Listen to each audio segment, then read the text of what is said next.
One of the most important things in any big company is to acknowledge that good ideas come from anywhere and to empower anyone in the company to bring forward a good idea and to quickly be able to move to some form of experimentation. There's two things we talk about in the book. One is this idea that there's a term we use, say it ugly. If you have an idea, you should say it ugly.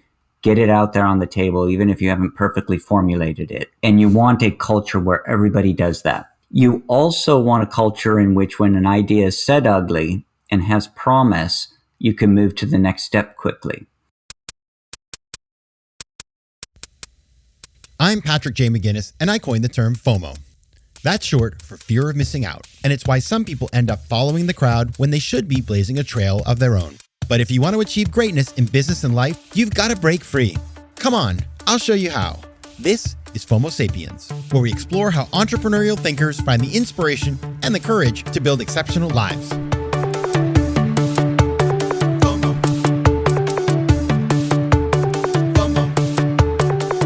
Welcome back to FOMO Sapiens, the entrepreneurial thinkers. I'm your host, Patrick J. McGinnis. And today we're diving into a conversation with Dean Carignan, the author of The Insider's Guide to Innovation at Microsoft, he wrote this book along with Joanne Garbin.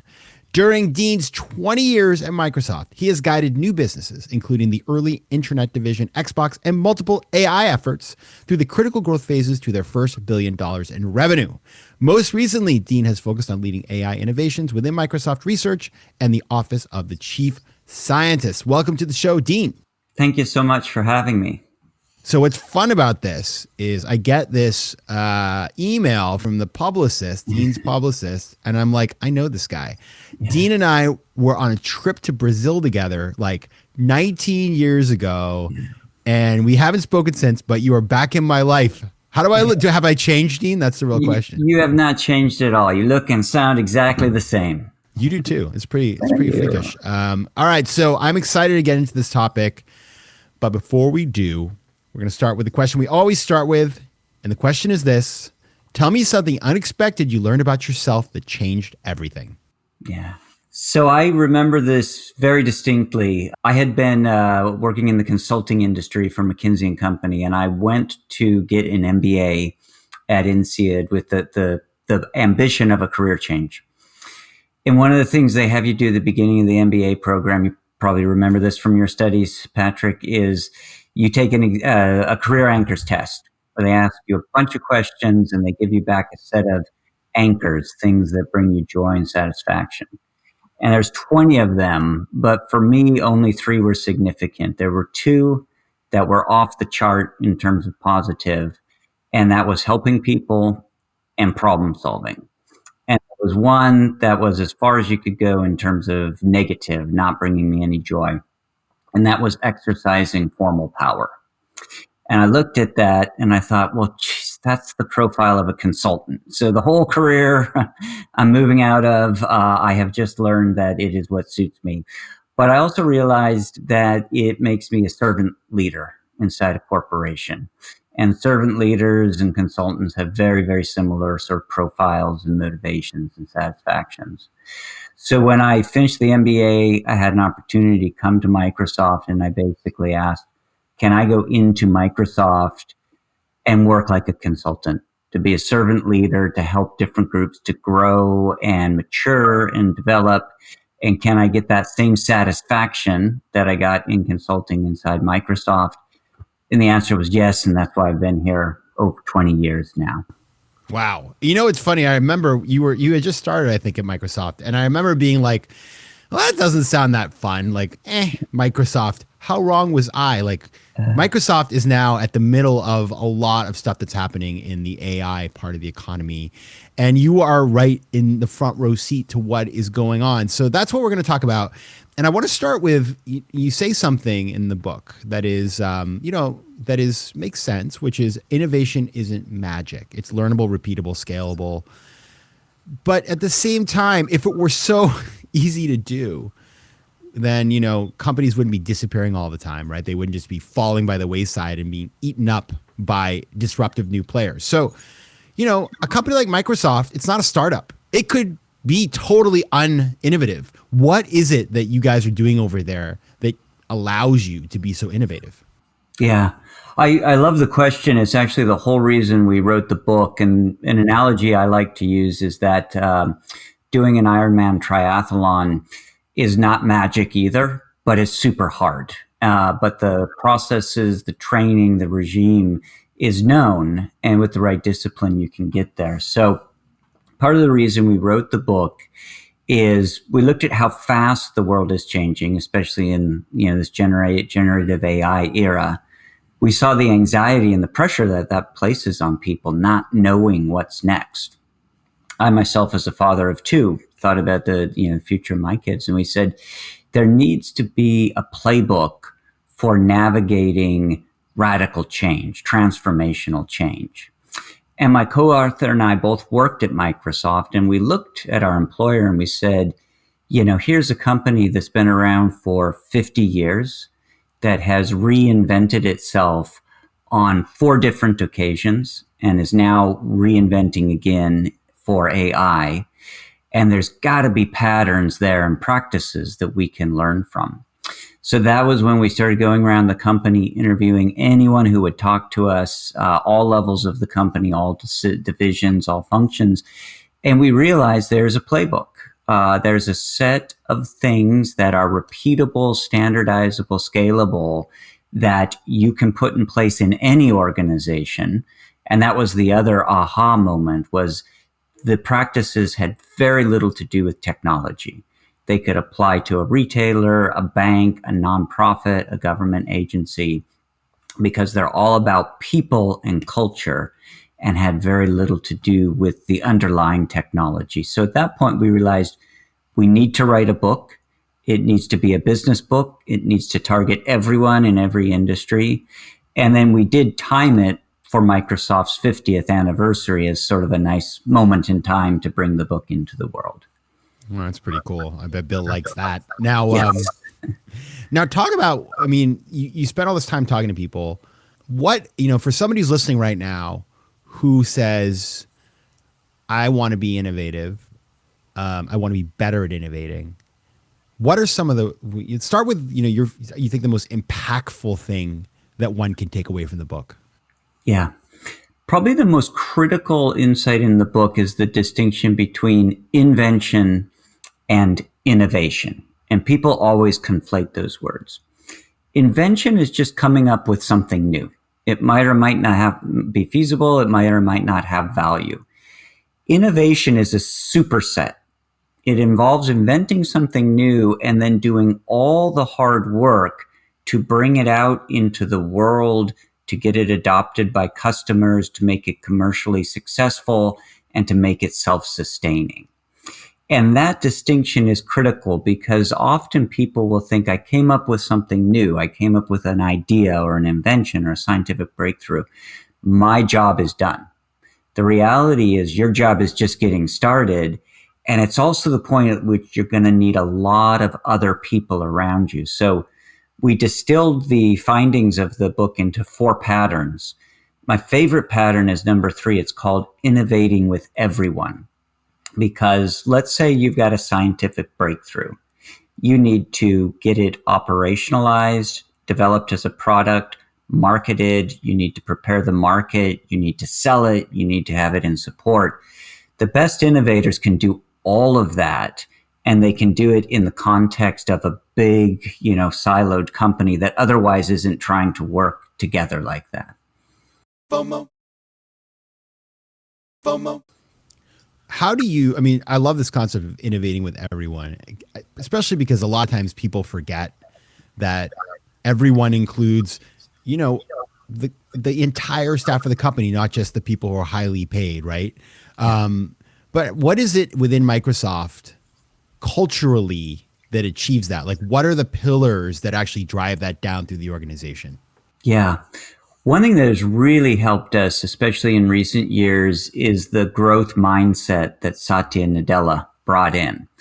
And the growth mindset is the idea, first of all, that we're not know-it-alls, we're learn-it-alls. So we're constantly trying to up our knowledge and up our game.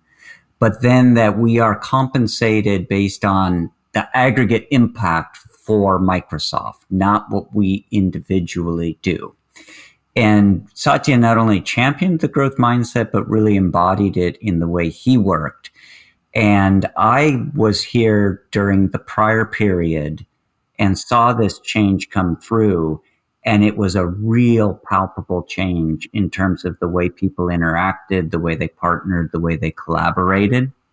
And so that has made it much easier for us as a company because he's brought that cultural DNA. There's another factor because we studied the types of work preferences of people that contribute to innovation, and we found this persona that was present in every innovation that we studied, and we called it the boundary crosser. And these are people who might report up into one organization, but they effectively dotted line into maybe 20 organizations. And they're these super connectors, and they're shepherding the innovation from point A to B to C and avoiding the baton drops as it moves through organizations. Those people were absolutely key, and we found a lot of them. I'm one of them in Microsoft, and I'm kind of able to do it because I've moved organizations over time. But the boundary crosser was this central role that we found helped to break down the organizational silos. I want to talk about AI because obviously that is, on everybody's mind right now. And Microsoft has been deeply involved in the story of AI, with its relationship with OpenAI, which has been that OpenAI is an incredible company that's also been in the news, and there's been turbulence and all kinds of crazy stuff. And you have the situation where you have a very established corporate player that's massive, Microsoft, that is partnering with a very interesting, exciting, upstart, and culturally very different types of organizations. The types of people who work there are very different. You have one, not to put words in anybody's mouth, but one that it seems much more about, it's much more corporate. One that is like, move fast, break things. And I know that's not the entire story of Microsoft's AI, but when you think about how you guys have played the AI story, like give us the 10,000 foot on how Microsoft is engaging in the world of AI and why it's doing it the way it is. Yeah. AI is really hard to do well because it does require such a big tent of people working together. It's a technology that is socio-technical in nature. To think about an AI system, you have to think about the models, the systems, and the user. And you have to think about those in very intertwined ways. We wrote a whole chapter in the book on innovating responsibly. And in fact, the subtitle of that chapter is Move Fast Without Breaking Things. And so what we talk about there is building a corporate competence around rapid, responsible innovation and actually innovating things like safety reviews, finding ways to do them rigorously but quickly. And in some cases, even using AI in the reviews themselves. One of the things that's very powerful about AI is you can use it to augment your user testing because you have users, utilizing the system. You can have an AI actually expand that data or build on it or actually simulate usage of users that you may not yet have online.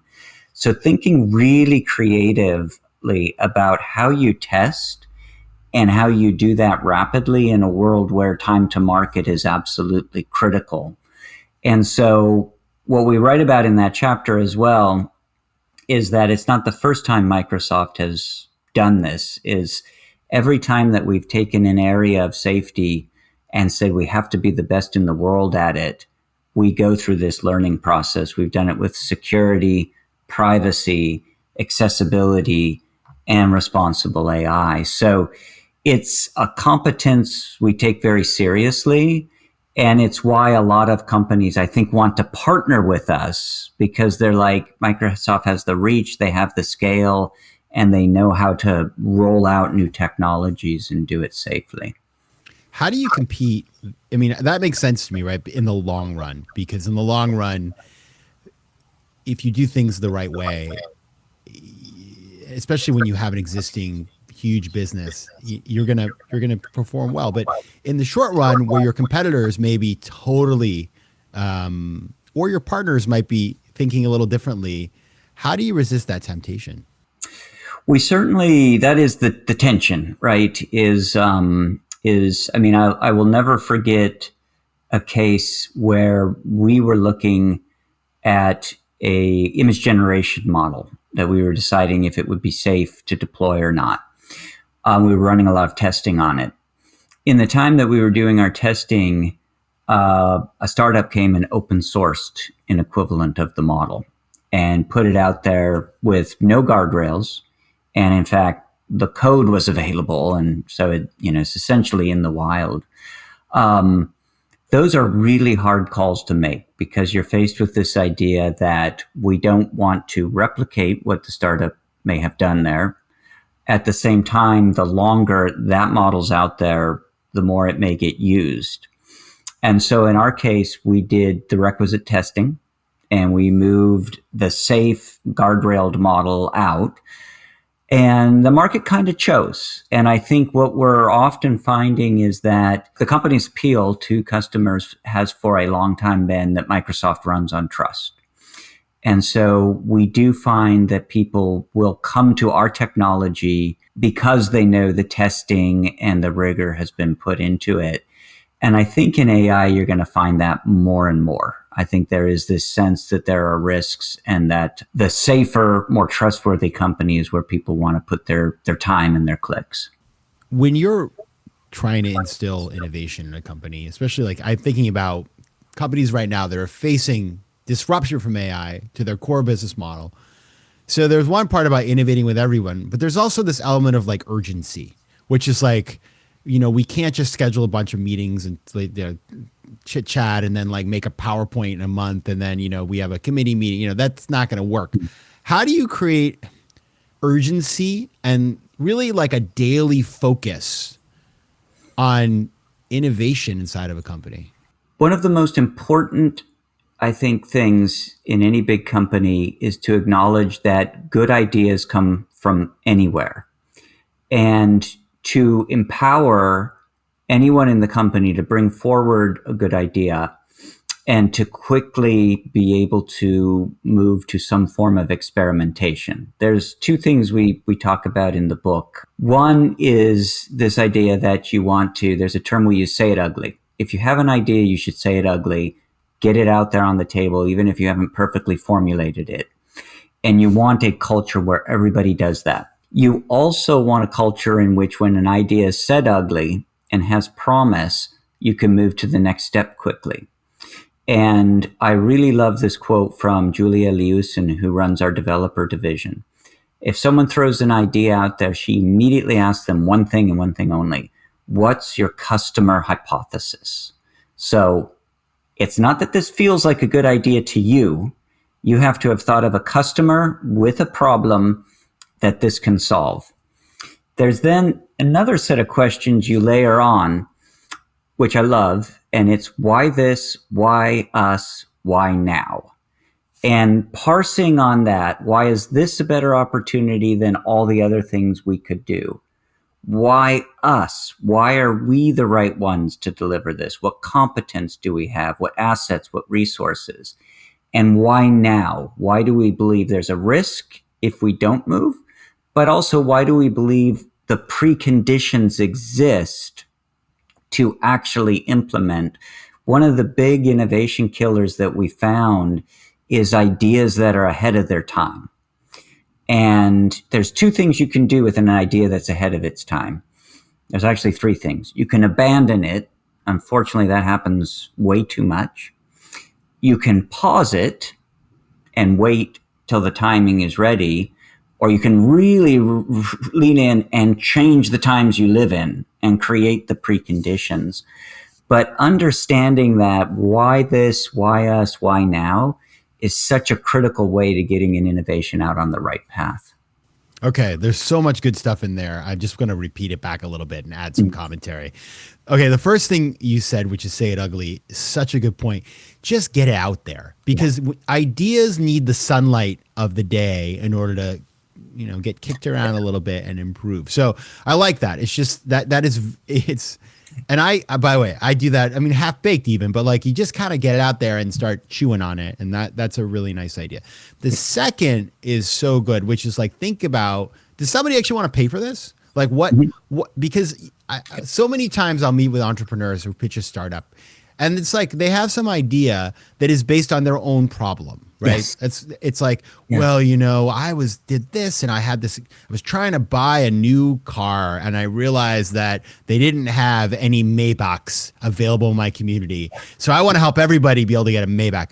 Well, that is a niche problem. And so like, but it's crazy to me how few people actually go straight to the customer, which is what you're proposing. And the third part, it's kind of like, and this gets back to, I often say this to people. It's like, why you? I mean, Yes. why this? Why now? Totally makes sense. But also like, why you? Like Microsoft, could have an idea for a great soft drink, but not for you to do. That's just not your business. And so if anybody these ideas are, anybody can use this, whether it's an entrepreneur or somebody at a big company, but they're beautiful because they're simple yet deadly powerful. Yeah. I'll give you another tool that is so powerful. This tool was developed in the early days of Xbox. And they had kind of launched the first Xbox, but they felt like they were losing their innovative groove. Jay Allard, who was one of the early designers, came in with this brilliant framework, and they just call it BXT. B, is there a business model that would make this idea work? X, is there a compelling user experience that would make people want this experience? And T, do we have the technology to deliver it? And what I love about that is, as an engineering company, our bias is always on the T. We get excited about the T. If we can build some new technology, we just assume it'll deliver a good experience and there will be business opportunity. And one of the things that early Xbox leadership would do, they would not make a consequential decision unless they had people at the table that could speak to B, X, and T. And so just that simple framework, someone brings you in an idea and you just say, give me the B, give me the X, give me the T. And it really forces you to think like a business owner and to get away from your sort of personal bias and the thing that might motivate you but might not motivate customers. FOMO. Now, one of the things that happens with innovation, when we hear the word innovation, we always think, oh, that's so great. But sometimes, no. And I think about companies that, one of my favorites is like Amazon had a phone at one point. Remember that? Mm-hmm. Little misadventure? Yeah. A little FOMO, I would argue, on that one. It's like, well, you have to have a phone too because everybody else has a phone. No, you don't. That's not for you. It could have been maybe had they done it differently, but this happens all the time. And I'm curious, when you think about the trajectory of Microsoft, and you've been there for 20 years, you've seen probably a lot of different things that got launched and did really well, and other things not so much. Maybe a little FOMO in terms of deciding to play somewhere. Like I don't know if you guys have done like a TV channel or whatever, but like talk about, I'm going to put you on the spot. Talk about a product that didn't go so well, that maybe was a little FOMO driven, and where was the mistake? Like how did it get missed? Yeah. So by design, when we set out to write the book, we decided we are going to write about successes and failures because you can't document innovation without talking about both. So initially we thought, well, we'll have a chapter where we'll compile all the failures. But in the end, it made more sense to interleave them into other chapters because in almost every case, a failure became a learning opportunity and a learning opportunity led to a success. And I'll give you one really good concrete example. We missed the search revolution famously. Google came in with a search engine. We chased it They had competitive moats and interesting sort of business economics that we could never crack. But we continued to operate Bing as a break-even or profitable business because we believed that search was such a critical technology. Now, there's a couple of cool things that happen out of that. One, we learned the power of business model innovation, which is really what set Google search apart. And we can dive on that if we want. So we realized that business models are just as important as technological models. We realized that being a fast follower is not always a viable strategy, that sometimes if your competitor gets a lead, you just never catch up. And then we did something very interesting with Bing. We said you have to compete with Google. You have to take a little bit of share every month, and you have to do it at a fraction of the budget. And what was so interesting about that is that you learn from that constraints breed creativity. And in fact, the more you sort of say that's a very powerful company, you've got to be competitive with them or go head to head, and you have 1/10 the budget, suddenly you're thinking very divergently and outside the box. And in fact, Bing's whole move in the direction of AI that they went was a result of the fact that they couldn't afford the number of scientists you would need for classical machine learning. They could only afford to invest in a little known emergent area that at the time was called deep learning, which has now grown into generative AI. And so when we struck the partnership with OpenAI and we were figuring out where do we bring these models in, naturally Bing was the tip of the spear. It was the first place we integrated GPT-4, and they continue now to be sort of the forefront of our AI. So we always try to tell that arc. We have another catchphrase for the book: innovation is loopy. You know, it doesn't go in a linear line. All these things come back, and you've only truly failed if you've failed to learn and you haven't captured the learning from a setback. And I think that's the thing that Microsoft is uniquely good at, is we can take a bet or miss a bet, fail, process it, learn, and come back stronger. It's a great story. And what I like about that, I mean, I've been watching Bing got all cool again. Everybody was talking about Bing for a little bit. And if you hang around the hoop and you keep working at it, like I think about Google, like Google kind of feels like it's kind of fading away a little bit. And Microsoft, it's just interesting how these horse races continue. And especially in technology, you can be the hero for a very long time in a certain part of the market. But if you don't continue, if you're a little behind or you don't have the heat on you, you can definitely suffer a decline. So that is pretty amazing stuff. Now, Dean, it is time to move to the lightning round. Are you ready for this? Yes, let's go. All right. Here's the first question. The question is this: what's a favorite quote that stuck with you lately? "'Tis not too late to seek a newer world." Alfred Lord Tennyson, one of his best poems. I love that. Say it one more time. "'Tis not too late to seek a newer world." I love that. Very innovative. And also it starts with "tis," so it's a classic. Yes, very classic at the same time. Exactly. All right, number 2. Favorite use case for ChatGPT? I love when my son gets on there and he's used it to create a role-playing game and a real-time strategy game, and he gives it the rules and then he just goes and plays, back and forth, and he invents a new game every time he does it. I really enjoy watching him do that. Wow, I've never heard that one before. That's a great one. It's pretty cool. I'll nudge him into Dungeons and Dragons at some point, but this is a good start. Number 3, what's one piece of advice you give to someone who wants to do what you're doing? Stay curious. It's a little bit hackneyed and everybody says it, but in this world we're living in today in particular, there's no durable strategy other than being curious and learning. I love that. Okay, final one.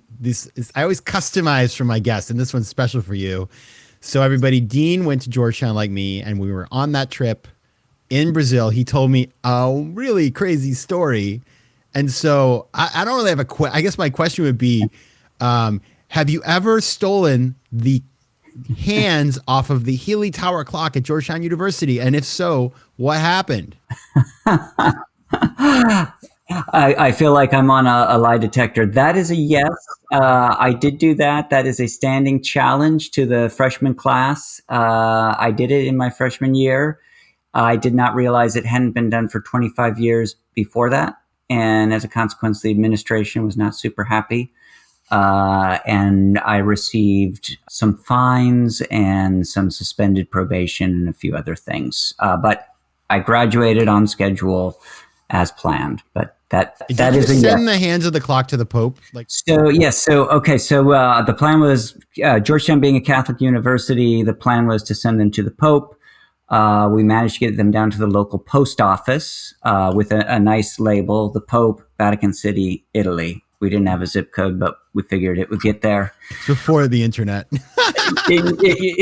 Exactly. I lifted them up onto the counter. The person working looked at them and said, "This is too big for international mail." I thought, what do I do with this? I can't really take these things back to campus. So I grabbed another piece of paper and I wrote, "The White House, 1600 Pennsylvania Avenue, Washington, D.C."